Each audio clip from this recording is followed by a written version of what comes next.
안녕하십니까. 동기부여가 답이다입니다. 누구나 분노가 치솟을 때가 있습니다. 이유가 있을 때도 있고 그저 아무런 이유도 없이 그날따라 화가 치밀어 도저히 참을 수 없을 때가 있습니다. 보통 어떻게들 하시나요? 화나고 짜증날 때 대처하는 방법에 대하여 알아봅니다. 첫 번째, 분노를 통제하며 견뎌내야 합니다. 분노가 우리를 지배하게 하지 말고 우리가 분노를 지배해야 합니다.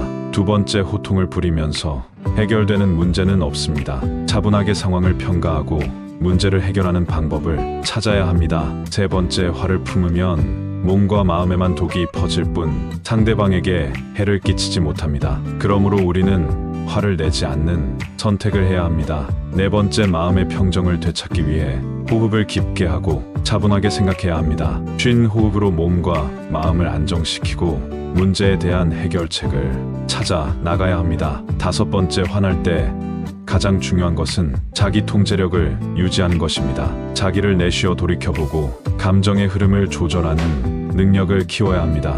여섯 번째, 기분이 좋지 않을 때는 다른 사람과의 대화를 피하는 것이 좋습니다. 자신의 감정을 조절할 수 있을 때까지 혼자만의 시간을 갖도록 합니다. 일곱 번째, 화를 내면서 상대방을 비난하는 것은 해결책이 될 수 없습니다. 상황을 차분하게 이해하며 상황을 개선하기 위한 대안을 고민해 보아야 합니다. 여덟 번째, 화날 때는 잠시 멈추고 깊게 숨을 들이마셔 보십시오. 이를 통해 긴장을 풀고 냉정하게 상황을 판단할 수 있는 기회를 갖게 될 것입니다. 아홉 번째, 짜증이 날 때는 감정을 풀어내는 방법으로 운동을 추천합니다. 몸을 움직이며 스트레스를 해소하고 긍정적인 에너지를 얻을 수 있습니다. 열 번째, 화가 날 때는 자신의 가치를 기억하고 상대방을 이해하려는 노력을 기울이십시오. 그렇게 함으로써 상황을 잘 통제할 수 있을 것입니다. 11번째, 분노를 표현하는 방법 중 하나는 타용자에게 우리의 능력을 넘어선 과제를 시키는 것이 아닙니다. 분노는 자유로이 표현할 수 있는 감정이지만 다른 사람을 위협하거나 해를 끼치는 행동은 적절하지 않습니다. 대신 자신의 감정을 표현하고 소통하는 방법을 찾아야 합니다. 12번째, 분노와 짜증은 자연스러운 감정이지만 그것이 우리의 행동과 태도에 영향을 주도록 허용하는 것은 우리에게 해를 끼칠 뿐입니다. 오히려 분노를 감정적인 학습의 기회로 삼아서 우리 자신을 더욱 발전시킬 수 있습니다.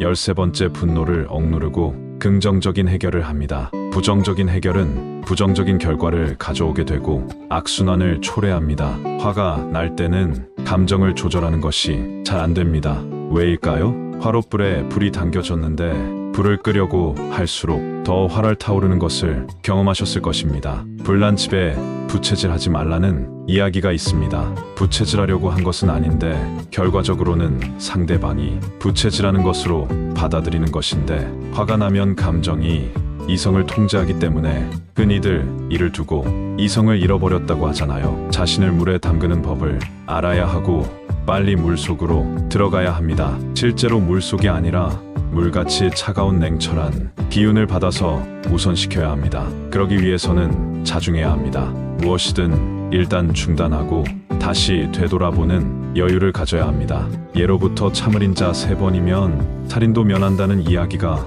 바로 이런 뜻이기도 합니다. 인생의 지혜는 멀리 있는 것이 아닙니다. 가까운 데서 나부터, 마음을 다스리는 데서부터 성공의 동기부여를 시작하여 누구나 성공하는 인생 만드시기를 진심으로 기원합니다. 이 글이 조금이라도 도움되셨다면 무료 구독과 좋아요 부탁드립니다. 무료 구독은 양질의 유익한 콘텐츠 제작에 많은 도움됩니다. 감사합니다. 동기부여가 답이다 콘텐츠는 계속 이어집니다.